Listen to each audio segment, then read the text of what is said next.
You were driving down a normal American highway in Arizona. You pass a sign that reads Navajo Nation. The moment you cross that line, you have entered an international border.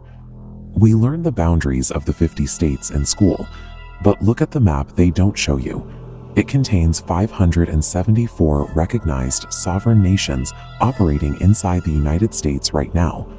Sovereignty here is a strict legal status. It means these territories run their own governments, maintain their own court systems, and direct their own police forces entirely outside the jurisdiction of the states surrounding them. The country most Americans navigate every day is an incomplete picture.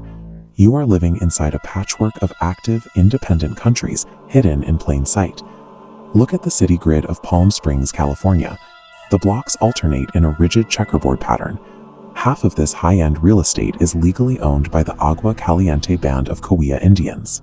Tourists swimming in the pools of downtown luxury hotels are physically sitting on tribal land. They are leasing space from a foreign nation and operating under the laws of the Agua Caliente government.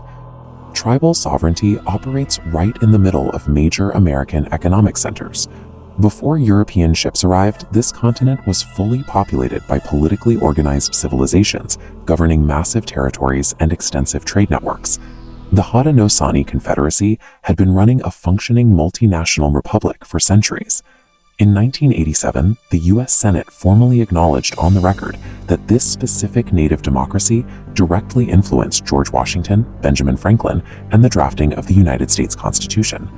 As American settlement pushed westward, the strategy shifted to physical removal. The Cherokee Nation took their right to remain on their land to the United States Supreme Court in 1832, and they won. President Andrew Jackson ignored the ruling and forced 16,000 Cherokee westward at Bayonet Point. Deep in the Florida Everglades, a group of several hundred Seminole people refused to leave. The U.S. military spent 3 decades and tens of millions of dollars fighting them in the swamps, and ultimately retreated. The Seminole remained the only tribe in America that never signed a peace treaty with the United States. Congress then turned to bureaucratic removal. Watch this geographic breakdown. In 1887, the Dawes Act took 138 million acres of communally held tribal land and sliced it into small individual allotments. The government declared the remaining land surplus and opened it to white settlement. In a matter of decades, native holdings shrank to 48 million acres. When the Osage Nation retained mineral rights in Oklahoma, the discovery of oil made them the wealthiest people per capita on Earth. Congress responded by requiring any Osage with half-native ancestry to have a federally appointed guardian control their money. A coordinated wave of assassinations followed, specifically orchestrated by outsiders to inherit those oilhead rights. The map of Native America was erased using 2 distinct tools: military force to push them out, and congressional legislation to dissolve what they had left. Between 1778 and 1871, the United States ratified 374 treaties with Native nations. The U.S. violated virtually all of them, but Congress never took the legal step to formally abolish them. In 2020, lawyers brought a jurisdictional dispute to the Supreme Court in McGirt v. Oklahoma.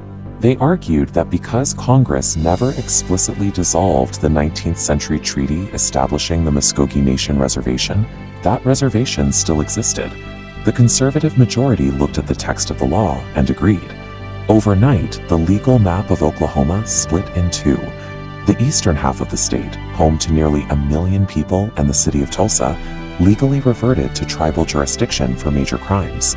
4 years earlier, the Standing Rock Sioux tribe asserted their own exact treaty rights to protect their water supply from the Dakota Access Pipeline. Thousands of people from hundreds of tribal nations gathered in a winter encampment in North Dakota, creating the largest native mobilization in a century. Treaties written on parchment in the 1800s survived a century of erasure to dictate the boundaries of modern cities and the routing of billion-dollar energy projects today. The descendants of the 200 Seminole people who survived the U.S. Army in the Everglades now direct a multi-billion-dollar economy. In 2007, the Seminole tribe of Florida purchased Hard Rock International. They own the global chain of hotels, cafes, and casinos outright.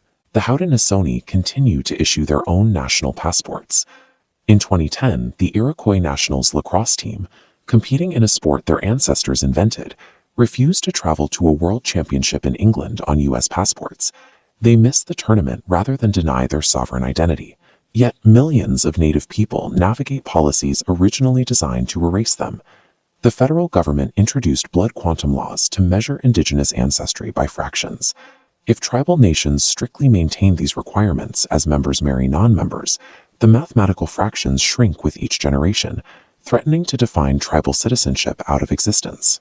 When crimes occur on reservations, jurisdictional confusion between tribal, state, and federal agencies often stalls investigations. This legal gray area allows predators to operate with impunity, directly contributing to the ongoing crisis of missing and murdered Indigenous women.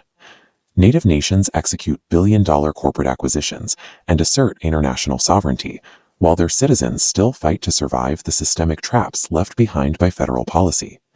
The American government spent decades removing Native children from their homes and forbidding them from speaking their own languages.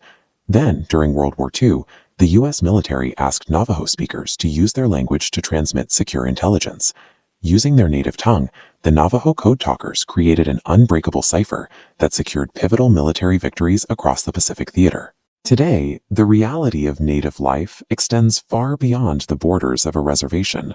87% of Native Americans live in urban areas like Los Angeles and Chicago. They carry dual citizenship, navigating the laws of the United States and the laws of their tribal nations simultaneously. There are 574 of these nations.